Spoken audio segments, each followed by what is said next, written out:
गोरा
नमः शिवाय।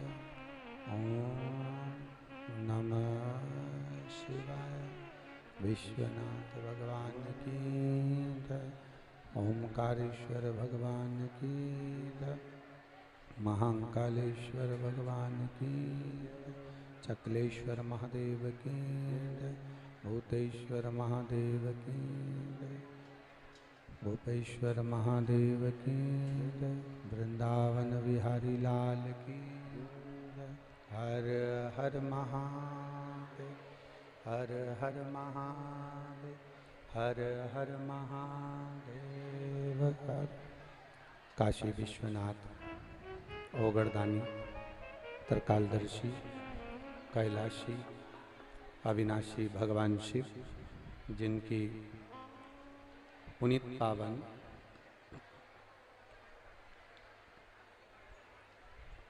शिव महापुराण की कथा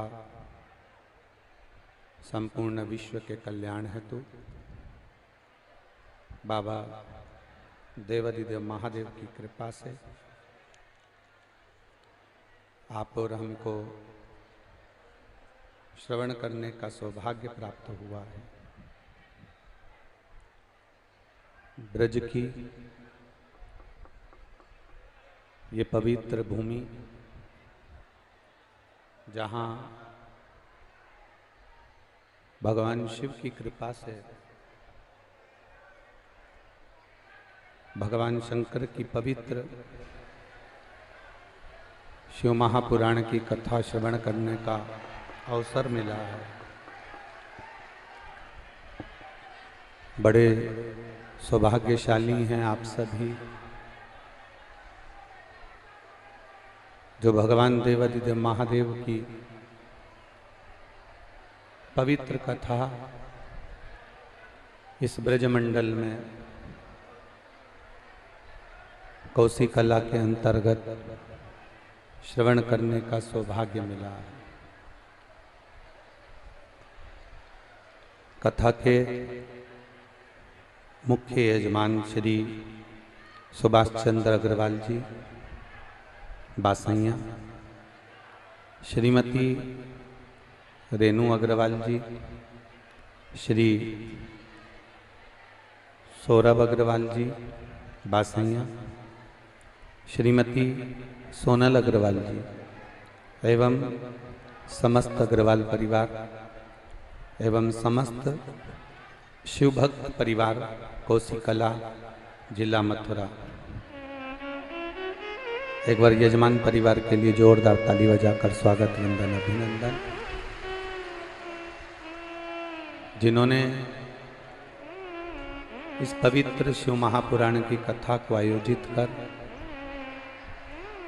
आपको और हमको कृतार्थ किया है।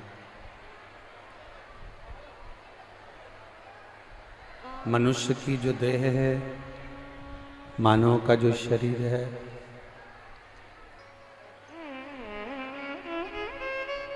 बड़ी मुश्किल से तो प्राप्त होती है।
वर्ण कर क्या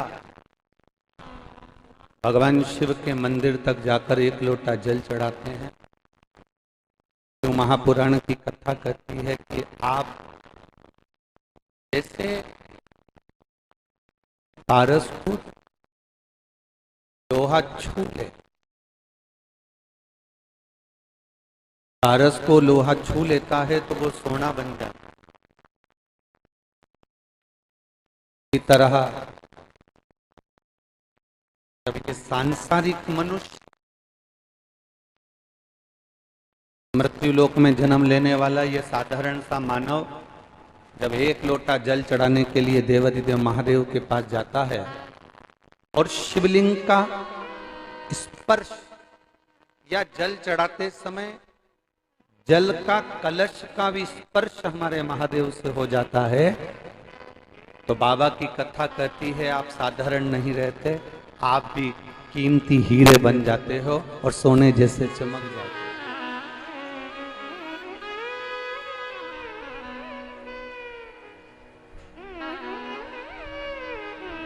शिव मंदिर में जाना भगवान शंकर की शरणागति को प्राप्त करना, भगवान शंकर के स्मरण को प्राप्त करना। थोड़ा शिव मंदिर तक पहुंचना, भगवान शंकर की मंदिर पर जाना या कथा तक पहुंचना, भगवान शंकर की भक्ति करना,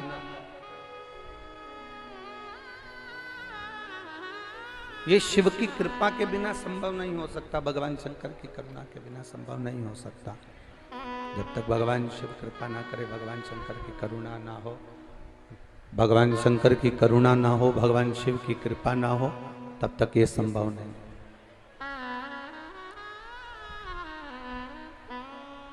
आपसे एक बात पूछें, आप उत्तर देंगे। हमारा विश्वास करता है अगर आपको कोई आशीर्वाद देता है, बुजुर्ग लोग जब आशीर्वाद देते हैं तो कहते हैं 100 साल जियो, बोलते कि नहीं बोलते? भगवान की कृपा हो जाए, आप 100 साल जियो, भगवान की करुणा हो जाए, भगवान आपकी आयु बढ़ाए, खूब जियो, 100 साल तक खूब राज करो, बाबा की कृपा बने। अब मान लो आशीर्वाद देने वाले ने आशीर्वाद दिया, आशीर्वाद देने वाले ने आशीर्वाद दिया कि आप 100 साल जियो, और मान लो कोई आशीर्वाद तुमको दे और के 65 साल जियो, 70 साल जियो, 35 साल जियो, 40 साल जियो, आपको वो आशीर्वाद अच्छा लगेगा क्या? अरे बोलो तो जम के, नहीं लगेगा। आशीर्वाद कोई दे रहा है और वो कह रहा है कि 100 साल जियो, तो उसके मुख से सुनने में तुमको अच्छा लगेगा। आशीर्वाद कोई दे रहा है और आपने उसके मुंह से सुना कि 100 साल जियो, तो आपको सुनने में अच्छा लगेगा। पर यदि कोई कहे कि आप 65 साल जियो, 70 साल जियो, 35 साल जियो, 40 साल जियो, तो आपको सुनने में अच्छा नहीं लगेगा। शिव महापुराण की कथा कहती है आधा अधूरा सुनना अपने को अच्छा नहीं लगता, उसी तरह शिव महापुराण की कथा कहती है कि जब भी भोलेनाथ के पास में जाना, शिव महापुराण की कथा में जाना या शंकर जी के शिवालय में, देवालय में एक लोटा जल समर्पित करने के लिए जाना, शिव महापुराण की कथा कहती है कभी अधूरे मत जाना। जैसे राम मंदिर में नारियल को फोड़ा जाता है, भगवान कृष्ण के यहाँ नारियल को फोड़ा जाता है, जैसे गणेश जी के मंदिर में नारियल को फोड़ा जाता है, जैसे हनुमान जी के मंदिर में नारियल को फोड़ा जाता है, सारे देवताओं के मंदिर में नारियल को फोड़ा जाता है, चढ़ाया जाता है, तोड़ा जाता है। केवल एक शंकर जी का मंदिर ऐसा होता है जहां नारियल को फोड़ा नहीं जाता, पूरा की पूरा देवाधिदेव महादेव को दिया जाता है। सारे देवताओं को अगर चावल का दाना टूटा भी चढ़ गया तो स्वीकार होता है, पर महादेव की कथा कहती है कि मुझे 1 किलो 2 किलो 5 किलो या 1 मुट्ठी चावल चढ़ाने की जरूरत नहीं है।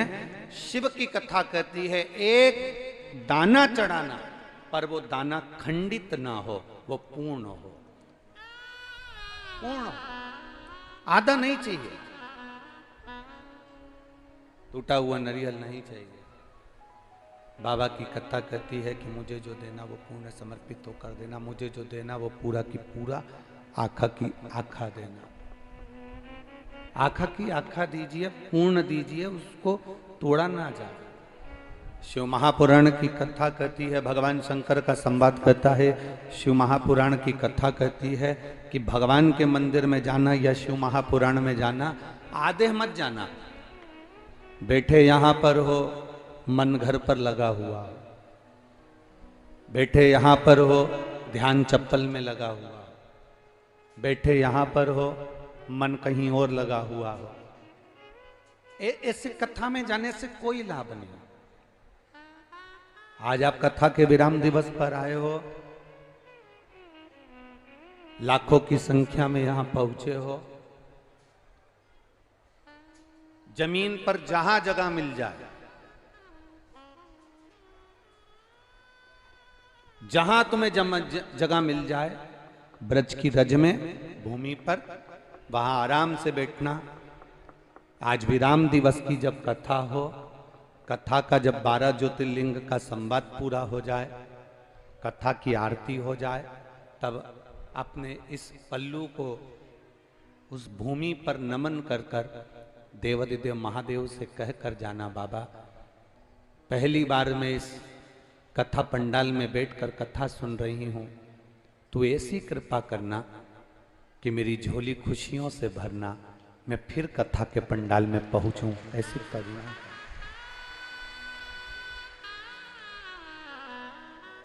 उससे विनय कर कर,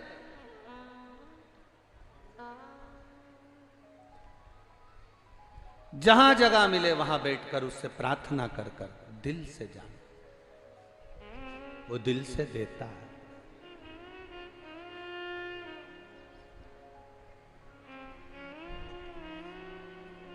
वो देने में कमी नहीं रखता महाराज। उसको पूर्ण समर्पण चाहिए, अधूरा समर्पण मेरे बाबा को नहीं चाहिए। आपका आधा मन यहां लगा, आधा मन कहीं लगा, तो वो बाबा को स्वीकार नहीं। कि तेरी कृपा बिना ना हिले बाबा को पूर्ण समर्पण आपका, आपकी पूर्ण भक्ति, पूर्ण विश्वास, पूर्ण दृढ़ता, पूर्ण भरोसा मेरे महादेव को चाहिए। आधा भरोसा नहीं,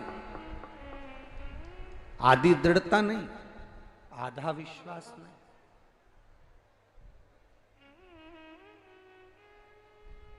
एक पति पत्नी नाव में घूम रहे थे, जहाज में, और जहाज में घूमते घूमते पति पत्नी दोनों जहाज में जा रहे थे। जाते जाते जहाज में समुद्र के अंदर भयंकर लहरें चालू हो गई, सुनामी लहरें पड़ने लगी।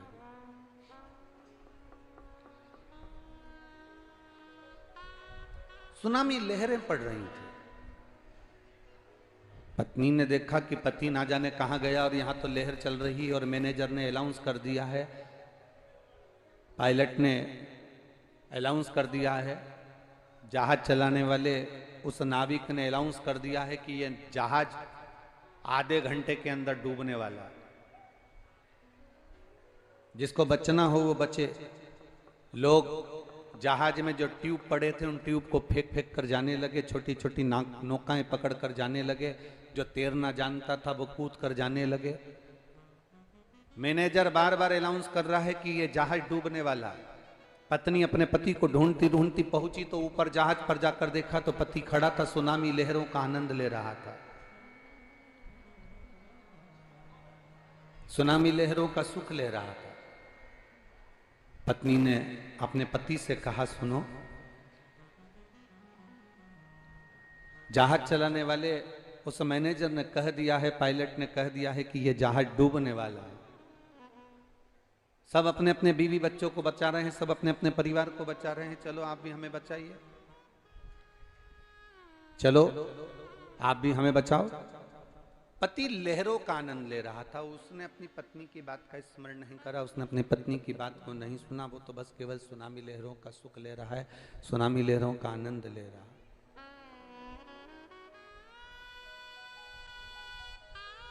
थोड़ी देर बाद पत्नी नीचे गई, फिर वापिस ऊपर। ऊपर आने के बाद पत्नी ने फिर कहा, देखो मैं मर जाऊंगी, सब अपने अपने पत्नी और बच्चों को बचा रहे हैं, आप मुझे बचाओ, मैं मर जाऊंगी। मुझे लगता है कि तुम मुझे मरा हुआ देखना चाहते हो, इसलिए बचाना नहीं चाहते। तुम मुझे मरा हुआ देखना चाहते हो, इसलिए मुझे बचाना नहीं चाह रहे। मैं जान गई हूं आपकी राय, मैं आपको समझ गई हूं अच्छे से, आप मुझे मरा हुआ देखना चाहते हो। इतने में पति को क्रोध आया, पति ने जेब में से बंदूक निकाली, पत्नी के सिर पर रख दी। मरो मरो करती है, मैं तुझे अब भी मार डालता हूं। बंदूक निकालकर पति ने अपनी पत्नी के सिर पर रखा और कहता, अभी तुझे मार डालता हूं। पत्नी हंसने लगी, पत्नी मुस्कुराने लगी। पति हंसी ठाका लगाकर, पति ने पूछा क्या हुआ? पत्नी कहती है, मैं जानती हूं कि तुम मेरे पति हो, तुम मुझे मार नहीं सकते, ये मैं अच्छे से जानती हूं। पति ने कहा, तेरे सिर पर बंदूक रखी है, खटका दबने वाला है, और तू कह रही है कि मैं तेरा पति हूं, तुझे मार नहीं सकता। उसी तरह जैसा तेरा मुझ पर भरोसा है, पति कहता है मुझे मेरे भोलेनाथ पर भरोसा है, वो मुझे डूबने नहीं दे सकता। मुझे मेरे भोलेनाथ पर भरोसा है, वो मुझे डूबने नहीं देगा, वो डूबने नहीं दे सकता। भरोसा टूटे कैसे? एक पत्नी ने लिखा है, गुरुजी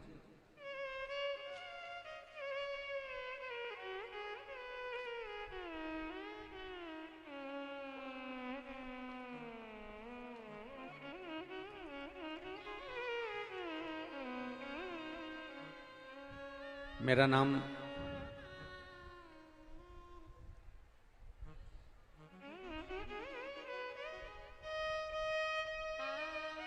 शिवानी गुप्ता है, मैं उत्तर प्रदेश छिबरा मऊ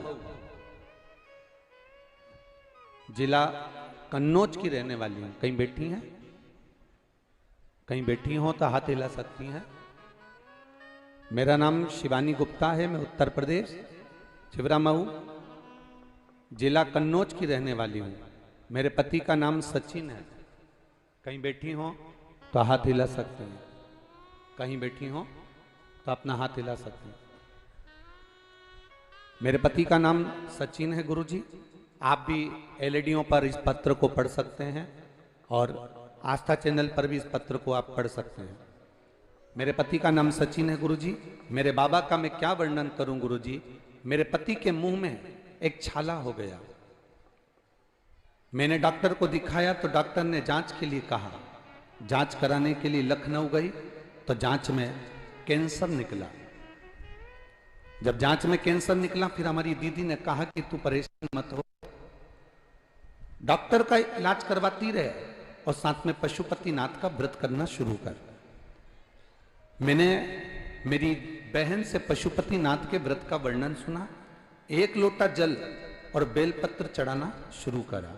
गुरुजी, मैंने अपने पति की शिवजी से चढ़ी हुई एक बेलपत्र लाकर अपने पति को देना प्रारंभ करा। पति को बेलपत्र देती, खिलाती, वो बेलपत्र खाते। फिर मैंने आगरा में डॉक्टर को दिखाया तो डॉक्टर ने कहा इनका ऑपरेशन करना बहुत जरूरी है। कैंसर और फैले उससे अच्छा है कि इसका ऑपरेशन कराओ। हमने ऑपरेशन की हां भर दी। गुरुदेव, जब ऑपरेशन की हां भरी तो उनके मुख में से 18 गठाने निकाली गई। आप इस पत्र में पढ़ेंगे तो आप देखेंगे कि उनके मुख में से 18 गठाने निकाली गई। और 18 गठान निकालने के बाद शिव की कृपा किसको कहते हैं बाबा, वो देखिए। लखनऊ में जांच में कैंसर था, दिल्ली में जांच में कैंसर था, और आगरा में जब गठानें निकाली गईं, उन गठानों को मुंबई भेजा गया, और वहां जांच कर कर जब गठानें आई तो उस गठान में से कैंसर समाप्त हो चुका था। ये शिव कृपा, ये शंकर की करुणा। दोनों फोटो लगाए गए हैं, एक जिसमें गांठें निकाली गई हैं कैंसर की, और दूसरा गांठ निकलने के बाद जब कैंसर नहीं निकला तब दूसरा फोटो आप लोग एलईडी पर और अपने अपने टीवी स्क्रीन पर देख रहे हैं। शिव तत्व की प्राप्ति अवघड़ी है शंकर। आपको लग सकता है कि क्या शंकर भगवान की बेलपत्र चढ़ी हुई खाने से क्या रोग की समाप्ति हो सकती है? बेलपत्र खाने से क्या शिव जी पे चढ़ा हुआ जल पीने से क्या दुख का निवारण हो सकता है? शंकर भगवान पे चढ़े हुए जल को पीने से क्या हमारा दुख समाप्त हो सकता है? शिव जी पे चढ़ी हुई एक बेलपत्र का फल क्या हमको जीवन का आनंद दे सकता है? मेरी जीजियों, थोड़ा कष्ट परमात्मा जरूर देता है। उस कष्ट के समय पर, उस कष्ट की घड़ी में, उस कष्ट के समय पर आप घबराना नहीं। थोड़ा दुख देगा। कपड़े धोने वाले किसी नारी या पुरुष को देखना जो कपड़े को धोता है ना, जो कपड़े को धो रहा है उस नारी पुरुष को जरा देखिएगा। थोड़ा आवाज सब दूर की बढ़ा के रखो, लोग बाग पीछे से करें। सब जगह की आवाज बढ़ा दो, भीड़ बहुत ज्यादा मात्रा में है तो आवाजें उधर बाहर की सब जगह की आवाज बढ़ाओ।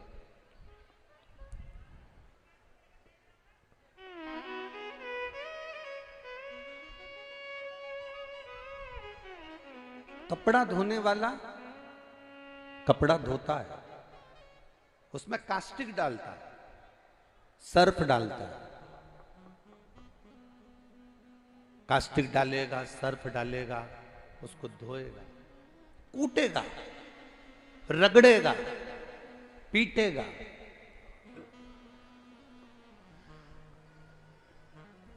तब जाकर कपड़ा उज्जवल हो पाता है, साफ हो पाता है।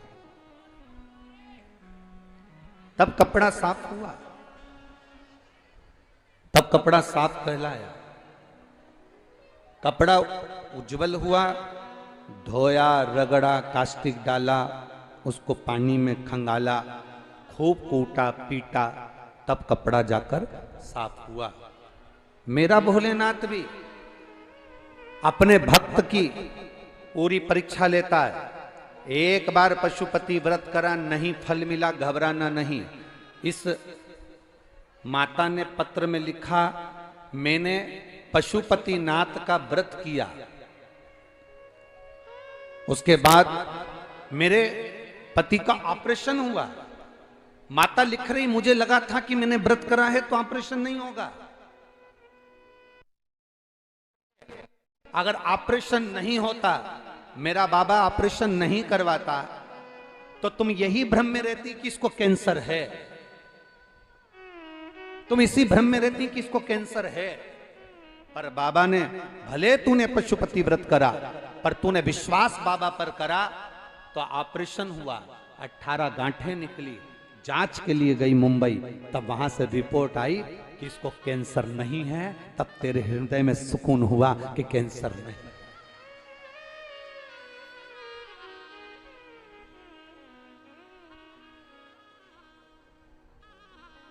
हमें दोष होने के बाद भी हमारा परमात्मा यदि हमारा साथ दे रहा है, हमें बहुत पाप कर्म होने के बाद भी अगर वो साथ दे रहा है तो उसमें उसका धन्यवाद देना चाहिए। एक पत्र और है, देखिए उस पत्र में क्या लिखा।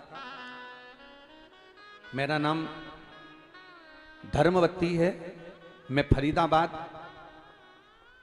सारन गांव से आई हूं। कहीं बैठी हो तो हाथ हिला सकती हैं।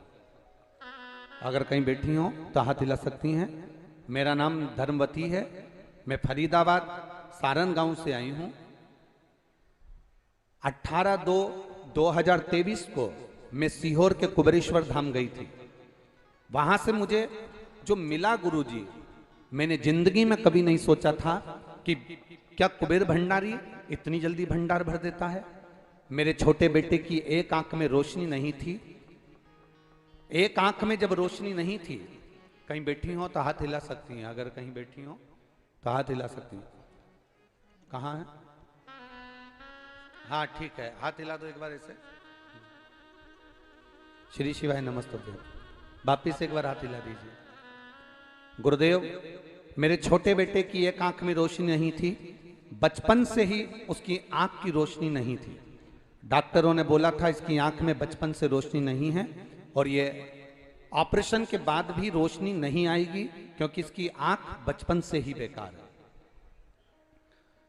जब डॉक्टरों ने हाथ टेक दिए, मैं उसे रोज 1 लोटा जल देती और वो सुबह से भगवान देवादिदेव महादेव को चढ़ाकर आता। बाबा का जल आंखों में लगाता। बाबा, तब किसी के कहने पर मैं सीहोर गई, वहां से रुद्राक्ष लाई, उसका पानी गलाती और उस पानी को शिव जी पे चढ़ाती और शंकर भगवान को चढ़ाते चढ़ाते उसकी आंखों में लगाती। गुरुदेव, मैं बाबा का क्या गुणगान करूं गुरुदेव। कभी जिंदगी में भूतो ना भविष्य थे, वो मेरे बाबा ने करा। मेरा लड़का कहता था, मां कभी क्या मेरी सरकारी नौकरी लग सकती है, क्योंकि मेरी एक आंख से तो दिखता भी नहीं, एक आंख मेरी बेकार। पर गुरुदेव, बाबा बाबा है। शिवजी पे चढ़ाया हुआ जल उसकी आंखों में लगाना प्रारंभ करा। सीहोर के रुद्राक्ष को गलाकर पानी चढ़ाती और चढ़ाकर आंखों में लगाती। बाबा ने ऐसी कृपा कर दी गुरुदेव, उसकी आंख की रोशनी धीरे धीरे बढ़ना प्रारंभ हो गई और जो बचपन से आंख गई हुई थी उसकी रोशनी बढ़ी। और बाबा की कृपा से सारी जांचें होने पर मेरे बेटे का सिलेक्शन, जो सोच नहीं सकते कि इसकी आंख नहीं थी, और बाबा की कृपा से इंडियन आर्मी में मेरे बेटे का सिलेक्शन हुआ। मैं बाबा को धन्यवाद देती। बधाई बहन आपको। एक बार दोनों हाथ हिला दीजिए। हर हर महादेव। बैठिए। शंभू की कृपा, ओघड़ दानी की दया ही ऐसी होती।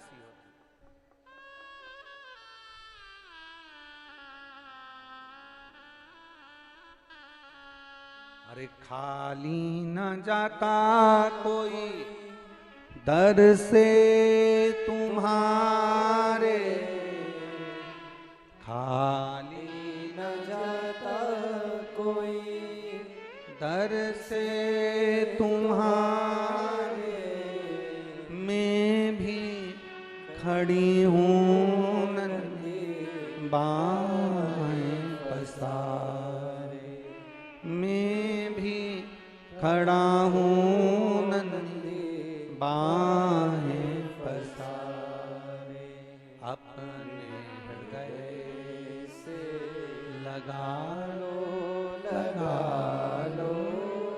गिरा जा रहा हो, उठा लो,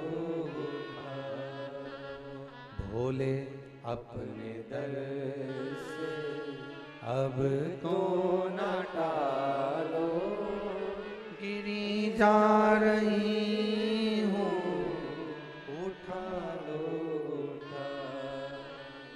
हम उस पर भरोसा करते हैं, हम उस पर विश्वास करते हैं, हम उस पर दृढ़ता रखते हैं, हम उसके भरोसे जीते हैं। जब हम उसके सहारे जीते हैं, हम उसका भरोसा रख कर जीते हैं, जब हम उसके भरोसे पर चलते हैं, तो वो भी हमारा हाथ पकड़कर पार करता है। हाथ पकड़कर पार करता है। ए मेरी ब्रज की जीजियों और मेरे ब्रज के जीजाओं, मेरी बेटियों, मेरे बेटाओं, एक बात का स्मरण आपकी जिंदगी में रखना, एक बात का स्मरण आपके जीवन में रखना। वो पिता है जगत का। भगवान नारायण के भी अगर कोई पिता कहलाए हैं तो वो देव अधिदेव महादेव कहलाए हैं। भगवान नारायण के भी अगर पिता कहलाए हैं तो भगवान शिव कहलाए, भगवान शिव कहलाए, वो जगत का पिता। और जो जगत का पिता है वो आपका भी पिता है। कभी बाप अपनी बेटी को, कभी पिता अपने पुत्र को, पुत्री को कभी दुखी नहीं देख सकता। आप इतना जरूर करो कि उसके मंदिर में रोज एक लोटा जल चढ़ाना प्रारंभ करो। मैं बेटियों से कहूंगा, बेटियों से कहूंगा, संकोच मत करना कि हम इतने पढ़े लिखे, हम अप टू डेट, हम इंग्लिश स्कूल में पढ़ रहे हैं, हम सीबीएसई कोर्स से पढ़ाई कर रहे हैं, हम ऐसा कर रहे हैं, मैंने इतना अच्छा एजुकेशन किया, सब कुछ करा आपने, पर एक बार बाबा पर भरोसा कर कर देखो, एक बार उसकी शरणागति में जाकर देखो। जो सुख तुमने कभी नहीं पाया होगा वो उसके चरणों से प्राप्त कर लो, उसके चरणों से मिलो।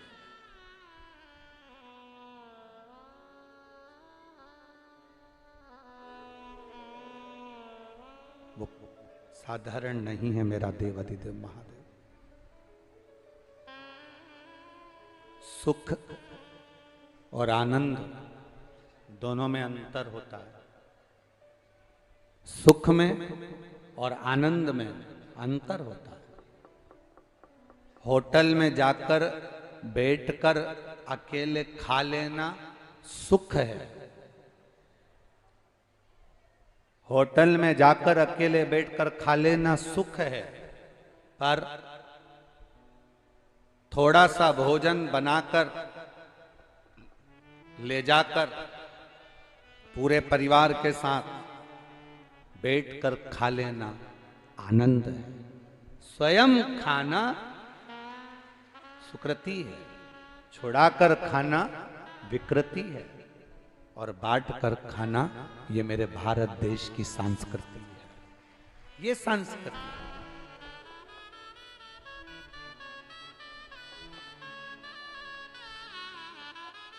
कोई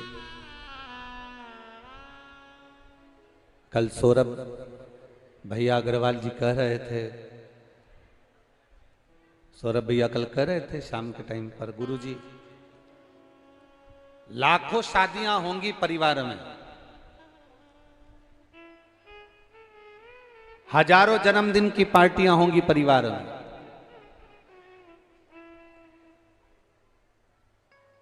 हजारों शादी की सालगिरह मनाई जाती होगी परिवार में, पूरा परिवार बहुत बड़ा है, पर गुरुदेव जो आनंद इस शिव महापुराण की कथा में 7 दिन मिला, वो आनंद जिंदगी भर कभी नहीं मिल सकता।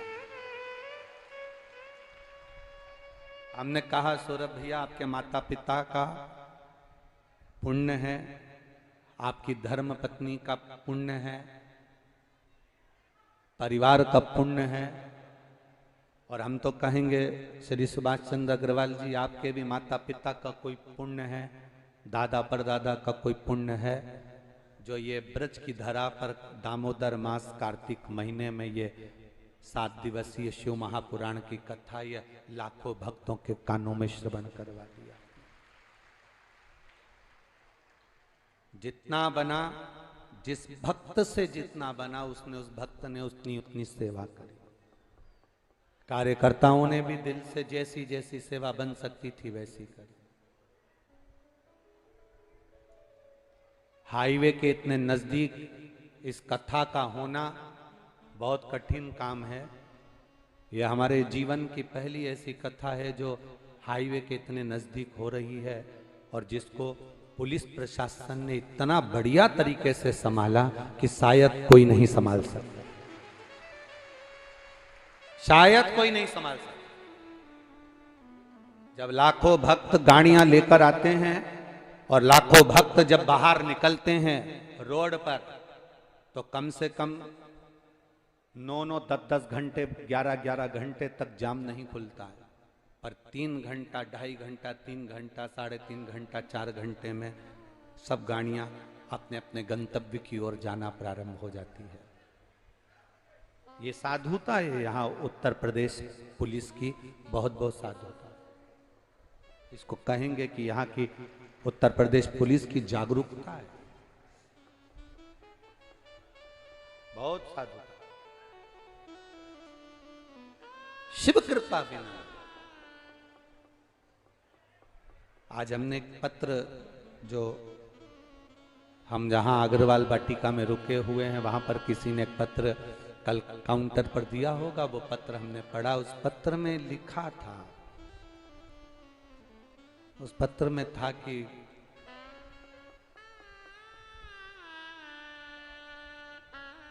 मेरे पोते के दिल में छेद है, वो 9 साल का हुआ।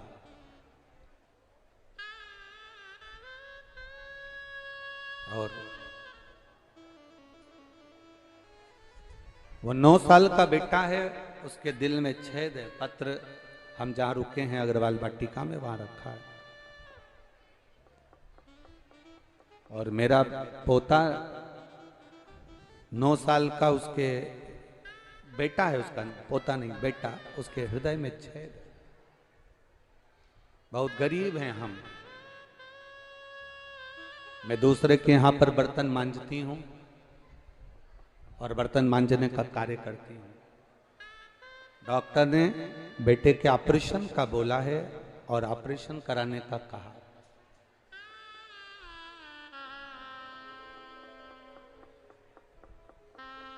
यहीं कहीं मथुरा के आसपास की हैं वो।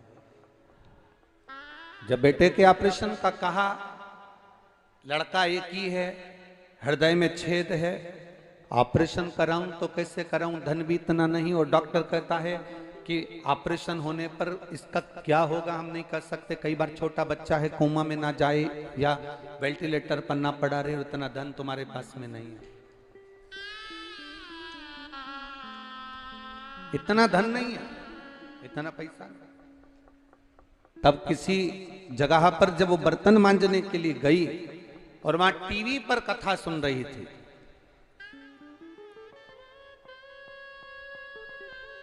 और वो सेठानी के साथ में जमीन पर बैठकर कथा सुनने बैठ गई। और कथा में उसने पीपल के पत्ते का उपाय श्रवण कर लिया। उस दिन वो उसको उपाय भी मिल गया कि पीपल के पत्ते का अग्रभाग का सेवन, वो उसने सुन लिया। सुख सुंदरी का स्मरण कर कर और उसने अपने बच्चे को कराना प्रारंभ करा।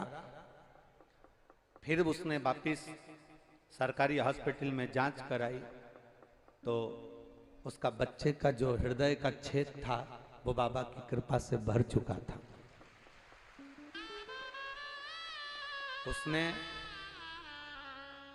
रवे का हलवा एक स्टील की कटोरी में प्लेट से ढका हुआ, उस पे सेलो टेप चिपका हुआ भेजा था। तो जो कहीं बैठी हो तो उसके स्मरण में रहे, वो ठाकुर जी ने भोग लगा लिया है और बाबा ने पाया। उसने पत्र में लिखा, गुरुदेव मैंने अपनी सेठानी जी से छुट्टी मांग ली है इस कथा के लिए, और मेरे पास इतना धन नहीं है, तो मैंने सेठानी जी से अपनी 1 महीने की तनख्वाह 800 रुपये उनसे ले लिया है। 800 रुपये मैंने तनख्वाह ली तो सेठानी ने पूछा ये तनख्वाह का क्या करेगी इतनी जल्दी, अभी तो दिवाली भी नहीं आई। कहा भोले बाबा आ रहे हैं हमारे कोसी में, तो मैं छोटा सा भंडारा, 800 रुपये में भंडारा होता है? 800 रुपये में कोई भंडारा होगा? 800 रुपये का मैं तेल भी लाई, आटा भी लाई, और गुरुदेव मैं 3 किलो आटे की पूड़ी बनाकर लाकर मैंने बहुत सारे लोगों को खिलाया क्योंकि मेरा बेटा ठीक हो।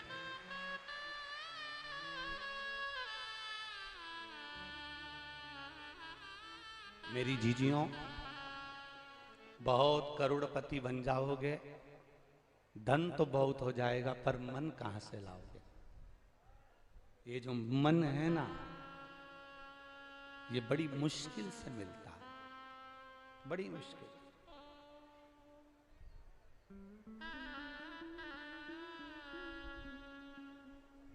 ये कोसी की कथा में हरियाणा से, दिल्ली से, नोएडा से, मथुरा से, गोवर्धन से, बरसाना से, आसपास के गांवों से आगरा से, कहीं अलवर से, ना जाने कहाँ कहाँ से लोग आए। कोई खिचड़ी बांटता रहा, कोई पूड़ी बांटता रहा, कोई बिस्कुट, कोई पानी, कोई कुछ बांटता रहा। धन्य है आप, धन्य। उस माँ ने लिखा अपने पत्र में, मेरा बाबा ओसी आया है। उसने एक लाइन बड़ी सुंदर लिखी, मैं मेरे मायके नहीं गई क्योंकि मेरे मायके में मुझे पूछा नहीं जाता। ऐसा लगता है मेरा पिता मेरी कोसी में आया है तो मेरा मायका यही है, मैं मेरे बाबा के मायके जा रहा हूं। शिव है। आपका भरोसा इतना पक्का है, आपकी दृढ़ता इतनी पक्की है, जब विश्वास दृढ़ हो जाता है कि शिव है हमारे साथ में, मेरा शंकर है, मेरा ओघड़ी है, तो फिर वो भटकने नहीं देता, वो डूबने नहीं देता।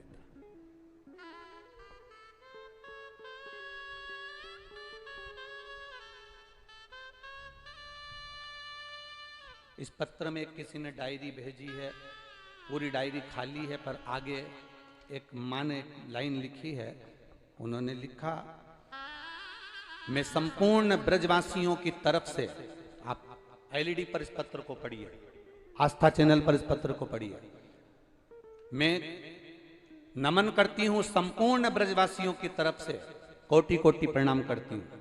मेरा नाम रश्मि है, पति का नाम जगन सिंह है, मेरा मायका मथुरा है। कहीं बैठी हो तो हाथ हिला सकती है, अगर कहीं बैठी हो तो अपना हाथ हिला सकती है। मेरा नाम रश्मि है, पति का नाम जगन सिंह है, मेरा मायका मथुरा है, मैं अपने ससुराल आगरा से आई हूं। हम 3 लोग आए हैं गुरुजी यहां। गुरुदेव, जब पत्र में लिखा उन्होंने द्वापर था, तब मेरे शंकर भगवान कृष्ण जी से मिलने के लिए आए थे।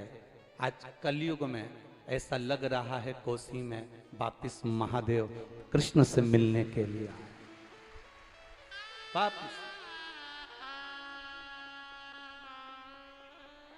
आज लग रहा है कि मेरा शिव वापिस इस ब्रज की धरा में मेरे ठाकुर से मिलने के लिए आया। ये विश्वास, आपकी दृढ़ता। कष्ट आ सकता है जीवन में, जब दुख आए, कष्ट आए, दुकान 4 दिन नहीं चलती, 8 दिन नहीं चलती, तकलीफ आ जाती है, हम ना जाने कहां कहां जाकर भटक जाते हैं। कोई ने कह दिया वहां चले जाओ, वो बाबा भभूति दे देगा तो उससे तुम्हारा काम हो जाएगा। कोई कहेगा वहां चले जाओ, वहां से नारियल मिल जाएगा तो तुम्हारा काम हो जाएगा। कोई कहेगा वहां चले जाओ, वहां से ये लिया ना, एक मौली लिया ना, बांध देना तो काम हो जाएगा। शिव महापुराण की कथा कहती है, दुनिया में अगर जन्म हुआ है, संसार में अगर पैदा हुए हो, तो चाहे सियोर वाला महाराज हो, चाहे दुनिया का कोई महाराज हो, चाहे दुनिया का कोई व्यक्ति हो, उसे अपने कर्म को तो भोगना ही पड़ता है। कर्म गति बड़ी प्रबल है। मेरे राम जी महाराज प्रकट हुए, मेरे राम जी प्रकट हुए, उनके जन्म की तारीख बड़ी सुंदर थी। रामचरितमानस में लिखा, नवमी तिथि, सुंदर चैत्र महीना, दोपहर 12 बजे मेरे राम जी महाराज का प्राकट्य हुआ। कितना सुंदर मुहूर्त था, कितने सुंदर तिथि थी। उसके बाद भी राम जी महाराज को वन तक जाना पड़ा। जब उनका विवाह हुआ, एक से बढ़कर एक विद्वान दशरथ जी की सभा में बैठे हुए थे, एक से बढ़कर एक विद्वान जनक जी की सभा में बैठे हुए थे। जब जानकी और राम जी का विवाह हुआ, उसके बाद भी माता जानकी को और राम जी को वन वन जाना पड़ा। लिखा हुआ है, उसे कोई टाल नहीं सकता। बस इतना जरूर है, राम जी के जीवन में भी जब तकलीफ आई तो राम जी ने केवल एक काम करा, रामेश्वर धाम की स्थापना कर कर लंका पर जब चढ़ाई करी तो जीत कर वापिस आए। भगवान कृष्ण के जीवन में अगर तकलीफ आई, 16,108 रानियां थीं, एक भी रानी से जब औलाद नहीं हुई, 16,108 रानियों से गर्भ नहीं ठहरा, संतान नहीं हुई, तब भगवान कृष्ण ने गर्गाचार्य बाबा को बुलाकर भगवान शंकर की पूजन कराई। एक एक रानी के साथ 11-11 दिन तक बैठकर भगवान कृष्ण ने शंकर जी की आराधना करी। तब शिव जी ने आशीर्वाद दिया, एक एक रानी से 11-11 संतान होगी। 10 छोरा एक छोरी, 1,77,186 भगवान कृष्ण के बच्चे हुए। शिव जी की कृपा से संतान की प्राप्ति हुई। जब कहीं ना कहीं जीवन में इंद्र को तकलीफ हुई, तब शिव की आराधना करी। गरुण वरुण जितने देव हैं संसार के, 33 कोटि देवताओं को निकाल कर देखिए, जिसके जीवन में तकलीफ आई, स्वयं नरसिंह भगवान का अवतार हुआ, स्वयं नरसिंह भगवान प्रकट हुए, क्रोध समाप्त नहीं हुआ। लक्ष्मी जी को देखा, लक्ष्मी जी रो पड़ी, करूं तो करूं क्या। लक्ष्मी जी से देवऋषि नारद ने कहा शिव जी की आराधना करो। लक्ष्मी जी ने शंकर जी की आराधना करी। शिव जी ने आकर पूछा क्या चाहती हो। मेरा पति क्रोध कर रहे हैं, नरसिंह भगवान बन गए, सबको फाड़ रहे हैं, सब तोड़ रहे हैं, कुछ कृपा कर दो, मेरे पति का क्रोध समाप्त कर दो। तब भगवान शंकर ने सरम्भेश्वर अवतार धारण करा, नरसिंह भगवान को अपने पंजों में उठा लिया और पंख से उड़ते उड़ते बद्रिकाश्रम की अलखनंदा नदी में डाल दिया। तब जाकर नरसिंह भगवान का क्रोध समाप्त हुआ। लक्ष्मी जी को कष्ट लगा तो उन्हें शिव की आराधना करी। एक बार स्वयं भगवान कृष्ण के जीवन में जब तकलीफ आई तो शिव की आराधना करी। जब राधा, स्वयं राधा,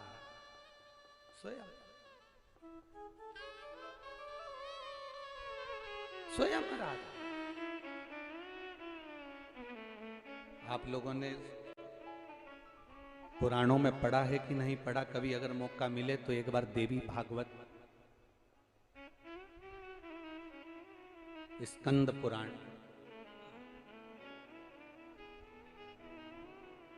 ब्रह्म वैवर्त पुराण,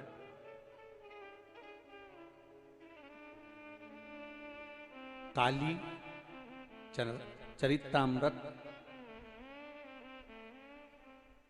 एक बार अगर समय मिले तो आप इनको पढ़ेंगे तो उसमें आपको मिलेगा। ये दुनिया के लोग जो राधे राधे कहते हैं, राधा है कौन।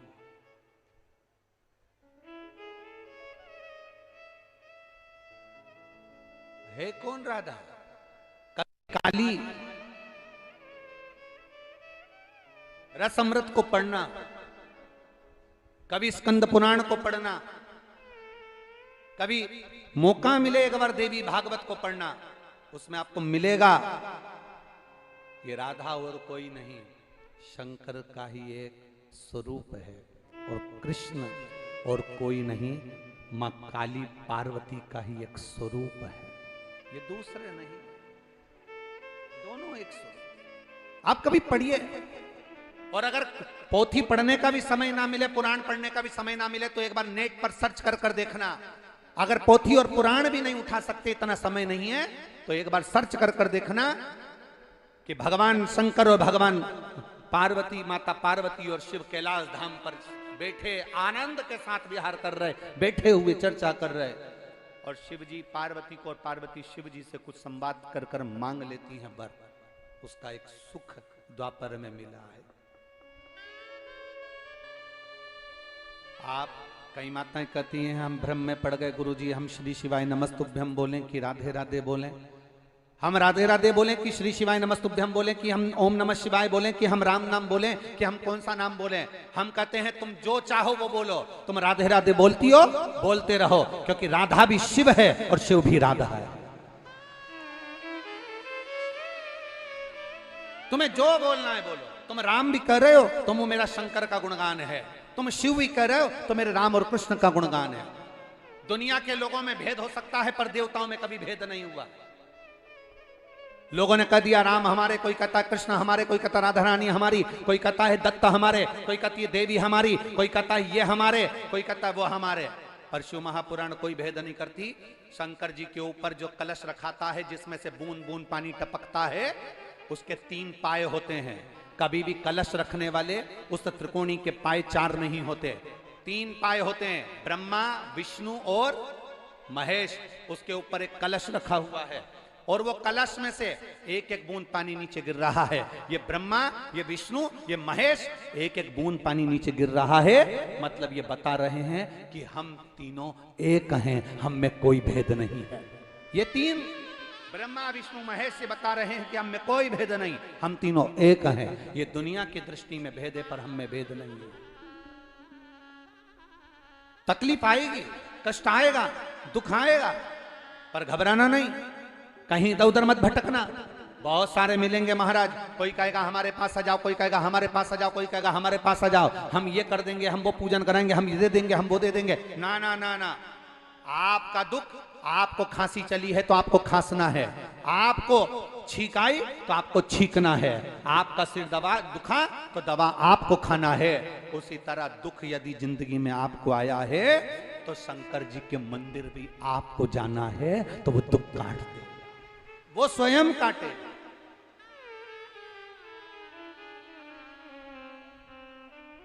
अच्छा आपसे पूछें, ए ब्रजवासियों, ए मेरी जीजियों, ए मेरे जीजाओं और मेरी बेटियों, मेरे भाई, मेरे बेटे, बताएं जब घर में कर्जा बढ़ जाता है, बहुत ज्यादा कर्जा हो जाता है, तो घर में जो सोने की रकम होती है, जो सोने का सामान होता है, वो सुनार की दुकान पर चले जाता है। बोलो सही है कि गलत है?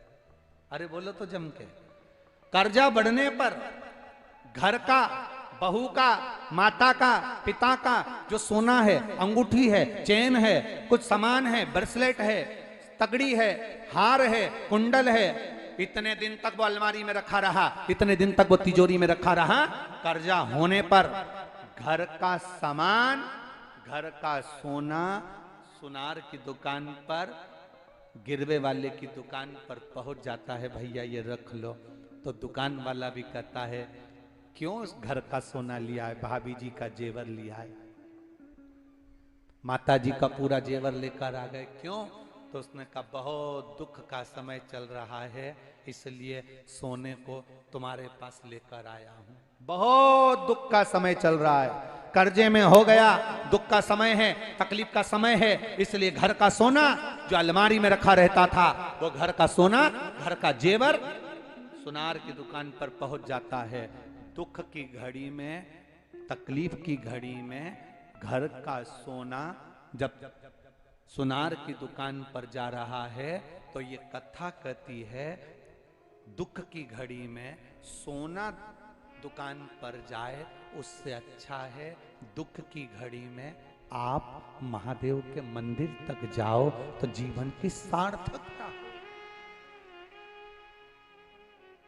सोना दुकान पर जाने से तुम्हें सुख का अनुभव कितना होगा, कितना कर्जा चूकेगा। अगर सोना दे भी दोगे, थोड़ा बहुत सोना अगर दे दोगे, थोड़ा बहुत पैसा आ जाएगा, तो पूरा कर्जा थोड़ी ना चूक जाएगा। पर देव अधिदेव महादेव की भक्ति में लग गए, भगवान शंकर के गुणगान में लग गए। तो उस माँ ने लिखा कि एक आंख खराब हो गई थी, बचपन से आंख में दिख नहीं रहा था, तो भी जब इंटरव्यू देने का समय आ गया, तब इस अवस्था में क्या आंख ठीक हो सकती है जो बचपन में नहीं हुई, जो जवानी में ठीक हो सकती है? पर विश्वास अटल था, भरोसा पक्का था, इसलिए बाबा ने कृपा भी पूर्ण की, विश्वास दृढ़,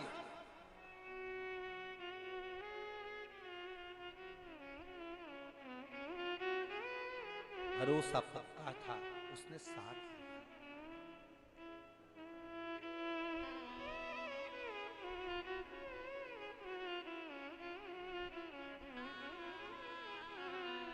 अधूरी शादी में अगर आप आधी शादी छोड़कर अपने घर चले जाओगे तो केवल खाना खाकर जाओगे। बोलो सही है? अगर पूरी शादी कर कर जाओगे तो आखिरी में विदाई भी लेकर जाओगे। बोलो सही है कि गलत है? अरे जम के तो बोलो जरा, सही है ना? आधी शादी में घर वापस जाओगे तो केवल खाना खाओ, रिसेप्शन अटेंड करो, अपने घर चले जाओ। ना साड़ी मिली, ना डब्बा मिला, ना कोई सामान मिला, ना मिठाई का डब्बा, ना साड़ी, ना कोई रकम, कुछ नहीं मिली। क्यों? अरे आई क्या थी, मुंह दिखाकर चली गई, खाना खा के चली तो गई, बहुत है, जाओ। पर जो आया है शादी में, पहले दिन आया, 2 दिन नहीं आया, बुलौए में आया, 3 दिन नहीं आया, आखिरी दिन आया, पूरी शादी कराकर, भावर कराकर, छोरी को घर लेकर बहू घर में आ गई, तब जाए। अब जाऊं साहब, तो इतने में घर के लोगों ने भी कह दिया मामी जी जा रही है, काकी जी जा रही है, खाली हाथ नहीं जाए, मिठाई का डब्बा लाओ, साड़ी लाओ, सामान लाओ, देव बुलौआ का सामान, बतासा, गेहूं, चावल, जो मिला वो मामी जी को दिया, इनको देव, काकी जी को दिया, इनको देव, क्योंकि ये पूरी शादी करा कर जा रहे हैं। शिव महापुराण की कथा की। आप भी आज कथा के विराम दिवस पर आए हो, कथा की आरती हो, कर्पूर गौरम हो, तब यहां से जाएं तो मेरा बाबा भी कहता है ये मेरी पूरा आशीर्वाद प्राप्त कर कर जाए, खाली हाथ ना जाए। ये आनंद लेकर पूर्णता में। मेरे बाबा को आधा चावल पसंद नहीं, मेरे बाबा को आधा नारियल पसंद नहीं, मेरे बाबा को कुछ खंडित वस्तु पसंद नहीं, वो पूर्ण रखता है, पूर्ण देता है। मेरा शिव बाबा, मेरा ओघड़दानी, मेरा शंकर, मेरा त्रिकालदर्शी कैलाशी अविनाशी आधा नहीं देता, पूरा देता है। पूरा ले जाओ पूर्ण।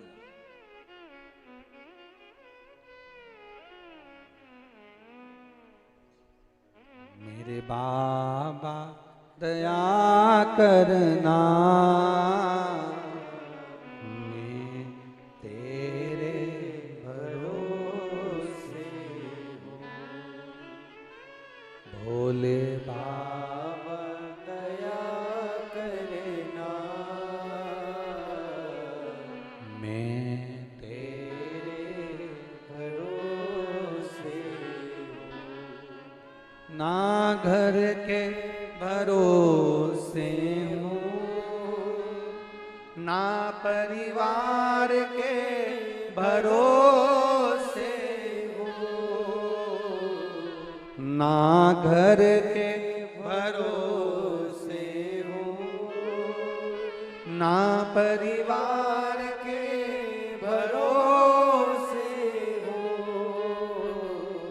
मेरे बाबा दया करना, मैं तेरे भरोसे हूँ। भोले बाबा दया करना, मैं तेरे भरोसे।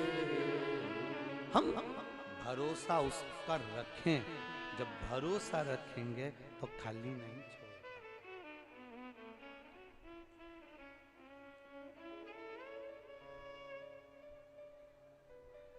मुझे तेरा ही सहारा है,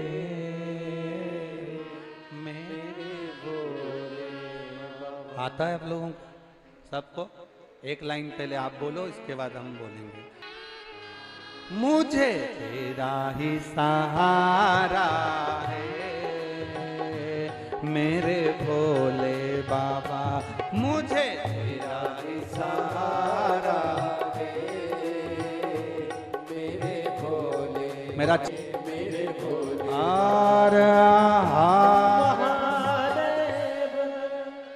जय जय श्री राम। अपने स्थान पर बैठकर भगवान देवादिदेव महादेव से अपने मन की बात, आज विराम दिवस है, बड़े दिल से बाबा से कहें, जहां जगह मिले वहां बैठकर बोलें।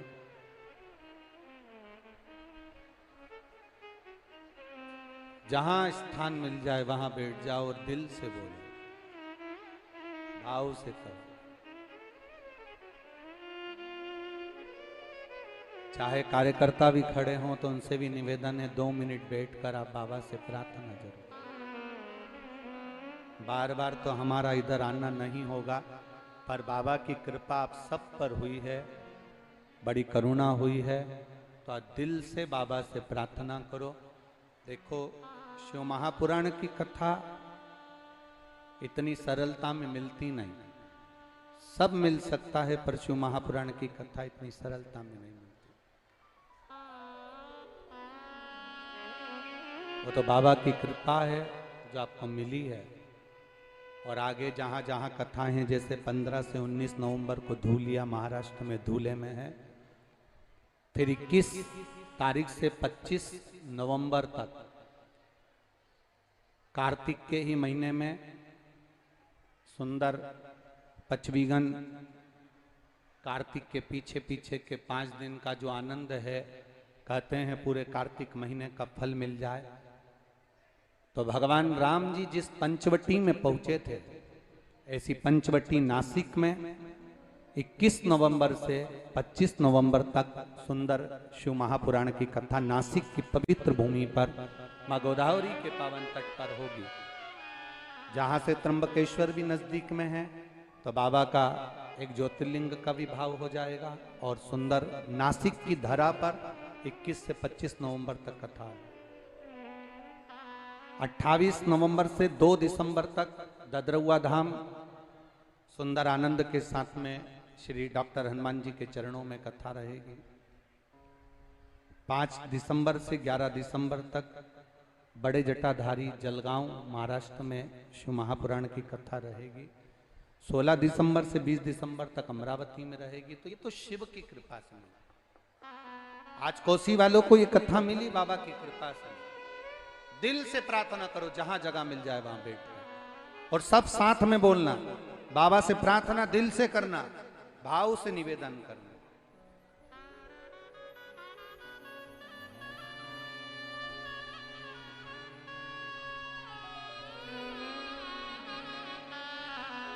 श्री शिवाय नमस्तु, श्री शिवाय नमस्तु, श्री शिवाय नमस्तु, श्री शिवाय नमस्तु, श्री शिवाय नमस्तु। भोला सब दुख काटो हमारा, ओ भोला सब दुख काटो हमारा। शिव शंकर जपो तेरी माला, भोले बाबा जपो तेरी माला, भोला सब दुख काटो हमारा, ओ भोला सब दुख काटो हमारा। वेश है मंगलकारी, वेश है मंगलकारी, शमशान वासी हमारा, शमशान वासी हमारा, ओ भोला सब दुख काटो हमारा, ओ भोला सब दुख काटो हमारा। भगवान शिव की कथा करो, हमारे जीवन का दुख कटे। भगवान देवादिदेव महादेव ने एक लीला रची है। ललिता जी ने उन्हें सखी भाव की दीक्षा दी।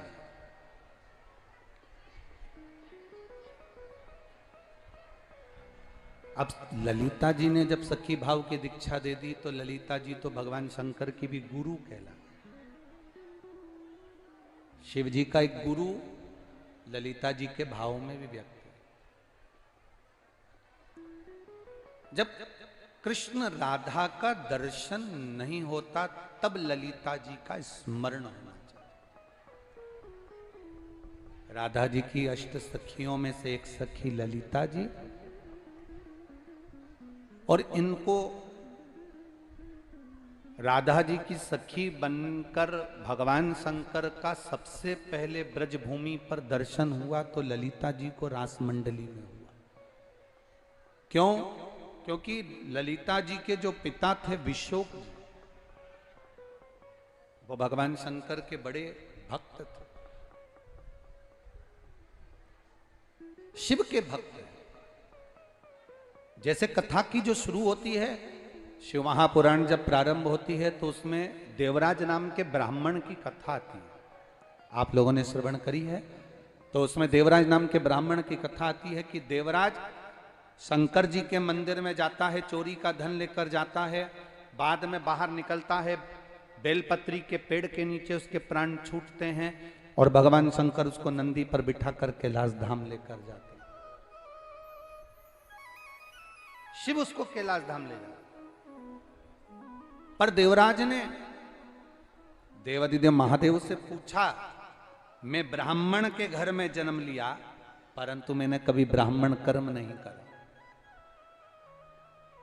मैं ब्राह्मण के घर में जन्म लेने के बाद भी मैंने कभी ब्राह्मण कर्म नहीं करा।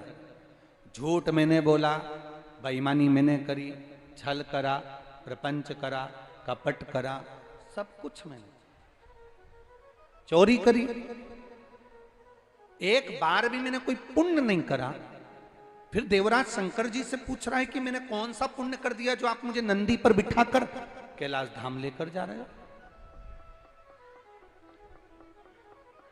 वो पुण्य कौन सा, ऐसा कौन सा पुण्य मैंने कर दिया जो आप मुझे नंदी पर बिठाकर कैलाश धाम ले जा रहे हो? तब शंकर भगवान ने कहा, देवराज तेरी माता, तेरी मां, तेरी माता मेरी आराधना में लीन रहती थी।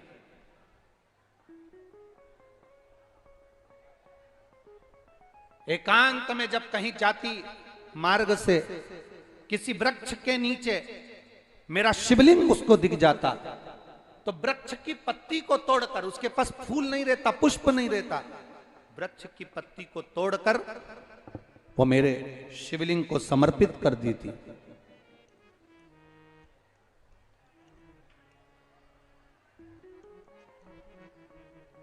महाराज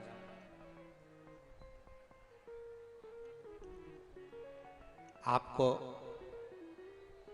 दिल्ली जाना है, आगरा जाना है, ग्वालियर जाना है, आपको कहीं पर अगर जाना है और आप थोड़ा सा समय निकाल कर जाएं, थोड़ा समय ऐसा लेकर जाना कि अगर कहीं बीच में रुकने का मौका भी मिल जाए तो हम रुक जाएं, थोड़ा सा।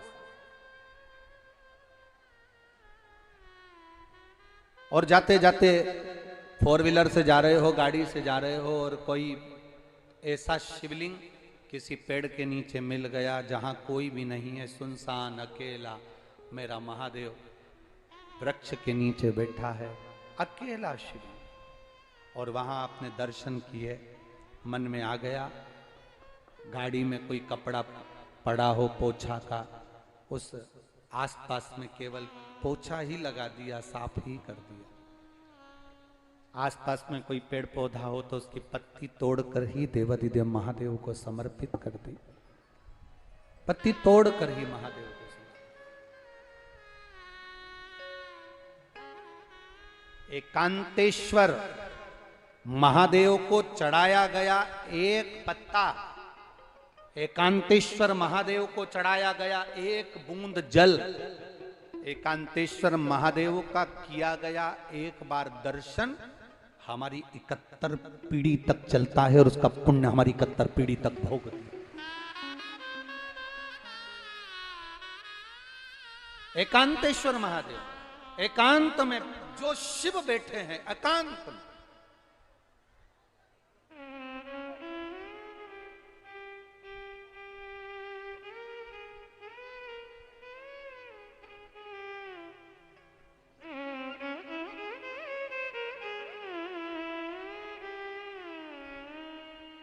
कभी आपके जीवन में ऐसा योग लगे, कभी आपके जीवन में ऐसा क्रम आए, कभी आपके जीवन में ऐसा क्रम लगे, ऐसा योग लगे तो आप उसका स्मरण करिएगा। जा रहे हो, हम ये अलग से नहीं कहेंगे आपको कि आप अलग से कहीं एकांतेश्वर महादेव को ढूंढो, हम ये नहीं कहेंगे कभी भी कि आप कहीं एकांत में महादेव हो तो वहां जाकर बैठो, नहीं। आपके चलते चलते में, आपके चलते चलते स्मरण में आप अपना काम करते रहो, अपना कर्म करते रहो, अपना काम में लगे रहो, अपने स्मरण में लगे रहो और उसके बीच में आप कर्म करते रहे, उसके बीच में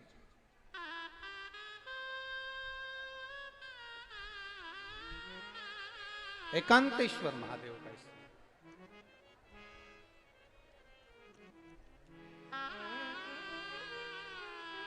शिव कथा कहती है, हम तो यहां तक कहेंगे, अगर मेरी बहनों से, मेरे भाइयों से निवेदन है, जिसका बच्चा मंदबुद्धि हो, माइंड ने काम कम कर रहा हो, बुद्धि से कमजोर हो, चित्तवृत्ति से कमजोर हो, या शरीर से कमजोर हो, जिसका बच्चा बुद्धि से कमजोर हो, कभी अगर मौका मिल जाए तो गाय का जो दूध होता है, उस दूध का दही बनाकर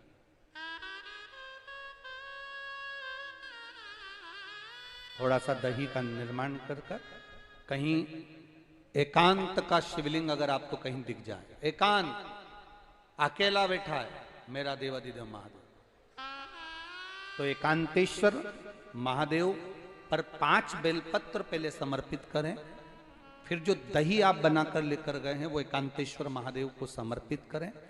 उस बेलपत्र को और उस दही को वापिस शिवलिंग पे से उठाकर डब्बे में या कटोरी में लेकर आए, शिवलिंग का अच्छे से स्नान कराकर चंदन पूजन कर दही लेकर आ जाए।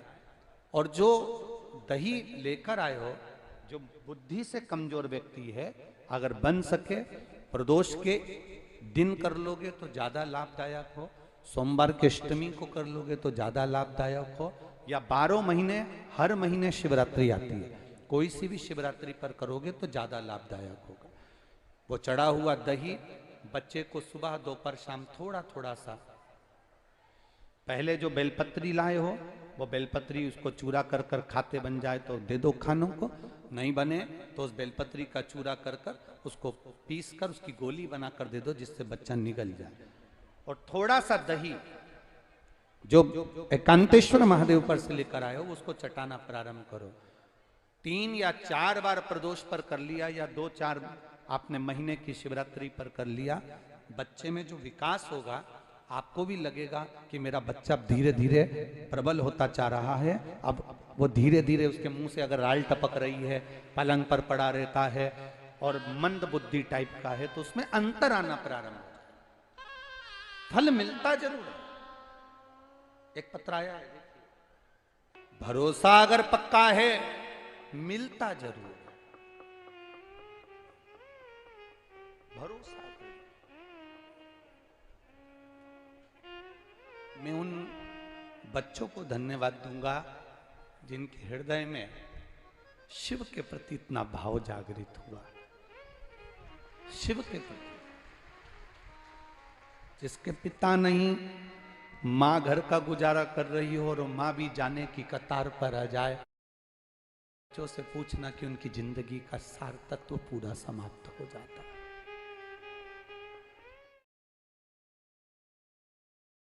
तो भी अंतिम क्षण पर 4th स्टेज का कैंसर हो, मुंह में से खून आ रहा हो, नाक में से खून आ रहा हो, कानों में से खून बह रहा हो, अंतिम घड़ी क्या है? मेरे बाबा दया करना, मैं तेरे भरोसे मेरे बाबा दया करना, मैं तेरे भरोसे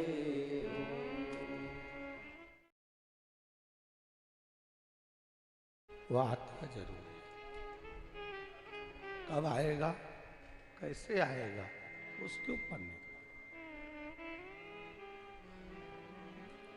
इस शिव महापुराण में कहीं भभूति नहीं है, कहीं बेल नहीं है, कहीं नारियल नहीं है, केवल है तो वो शिव है।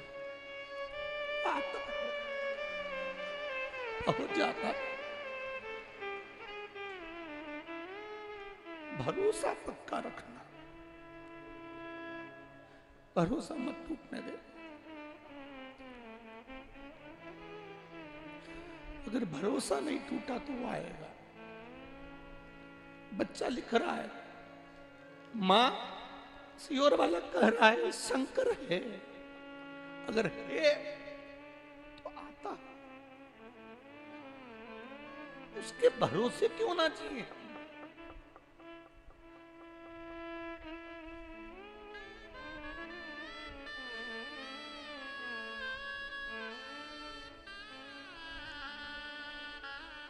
जिस दिन तुम्हारी आंखें शंकर को पहचान जाएगी, भटकना छोड़ दोगे। उस दिन तुम भटकना छोड़ दो, जिस दिन तुम्हारे नेत्र शिव को पहचान गए। जब तक शंकर को नहीं पहचानोगे ना, कुछ नहीं मिला, कुछ नहीं।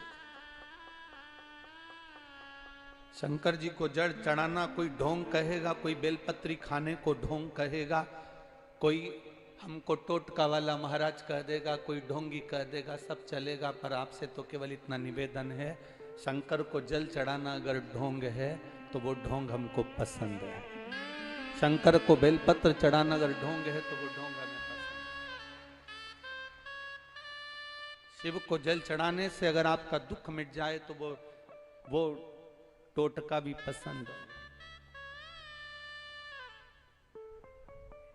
ए मेरी जीजियों, आप आए जरूर हो, आपके पत्र का इंतजार करूंगा। जितने आए हो ना, जब कहीं कथा होगी, किसी का पत्र 3 महीने में पहुंचेगा तो किसी का 1.5 महीने में पहुंचेगा। ये पक्का कहता हूं, पत्र जरूर पहुंचेगा। ये विश्वास है हमारा शिव के प्रति, ये भरोसा है हमारा शंकर के प्रति। वो कब, कैसे, कहां करुणा करेगा वो उसको।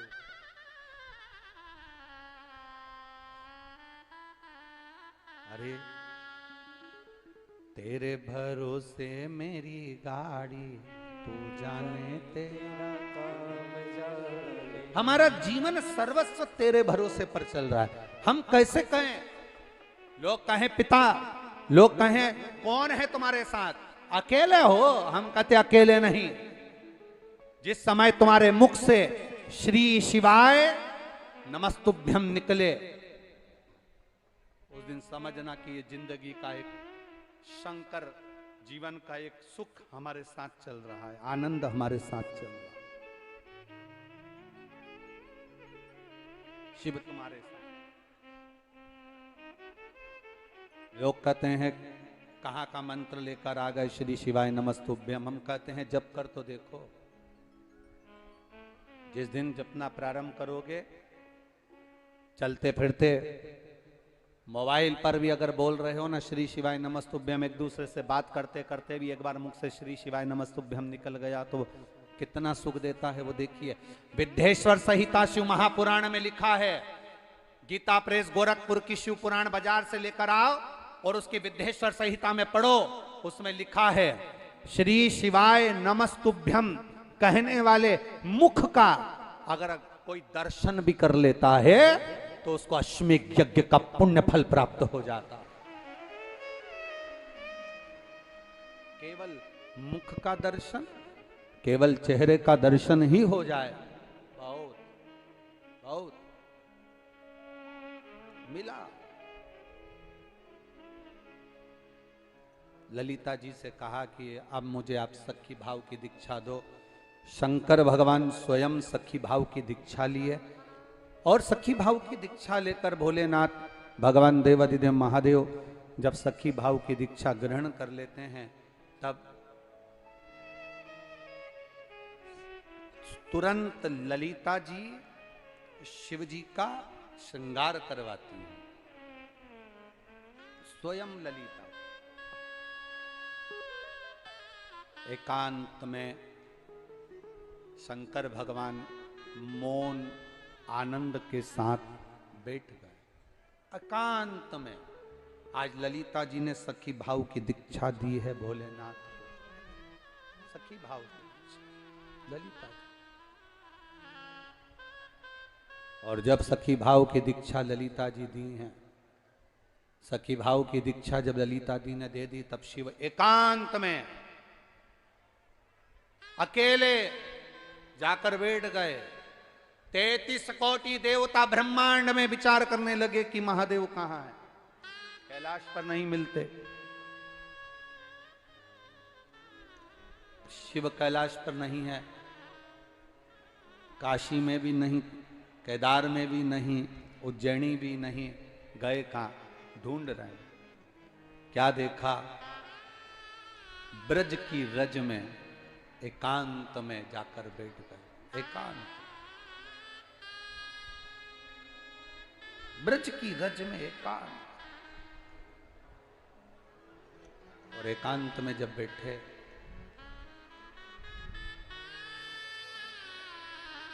इंद्र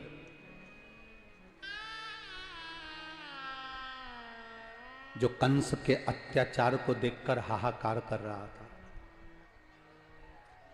वरुण, गरुण जो कंस के प्रकोप को देखकर, कंस के प्रभाव को देखकर हाहाकार मचा हुआ था, वो सब भगवान शिव को ढूंढ रहे हैं, भगवान शंकर को ढूंढ। अब शंकर तो एकांत में बैठे, एकांतेश्वर महादेव बनकर ब्रज की रज में मौन, स्थिर, चुप शिव की आराधना में लगे हुए थे।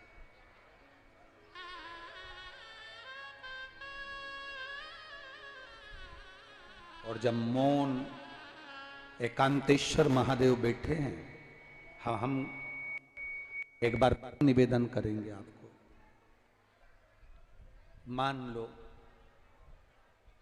किसी को आपने रुपया दिया, पैसा दिया, कोई व्यापार में आपने पैसा लगाया, कोई किसी व्यक्ति को दिया और वो व्यक्ति उस पैसे को वापस नहीं कर रहा, लौटा नहीं रहा।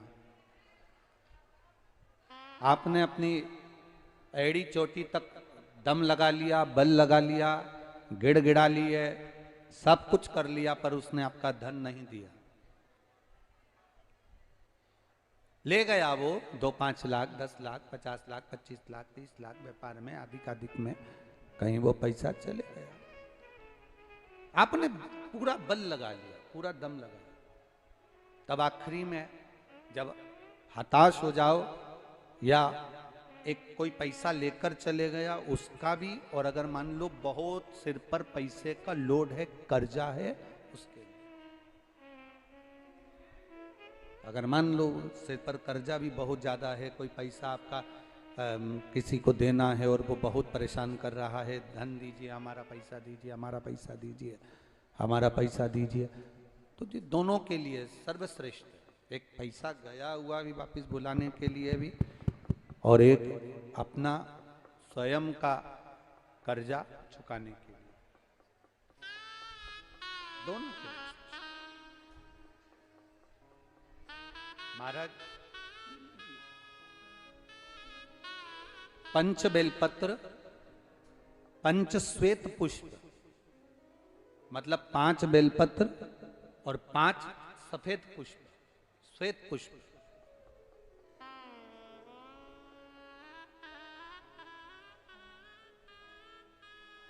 पंच हराद्री अक्षत, मतलब 5 चावल के दाने हल्दी में भींगे हुए,